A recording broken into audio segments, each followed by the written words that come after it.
ढोल बाजे रे नगाड़ा बाजे ना माता रानी की जय हो माता रानी की जय हो माता रानी की भूत बाबड़ी बाबड़ी माता रानी की भूत बाबड़ी बाबड़ी ढोल बाजे रे नगाड़ा बाजे ना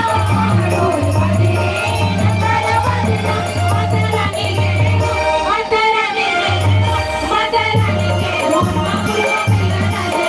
माता रानी की भूत बाबड़ी बाबड़ी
सांग उड़ा पे साइज बैठ के हैं साइज बैठ उड़ा पे अभी ये ठंडा कर गई है इसलिए एकदम खतरनाक देख के लौंडा है ये अब बताओ नहीं माता की बाद में बताऊंगा यार वो देख बढ़ के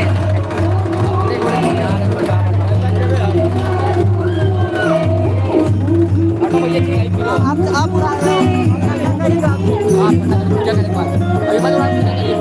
वीडियो मत बना फिर बाकी तुला लाइव करा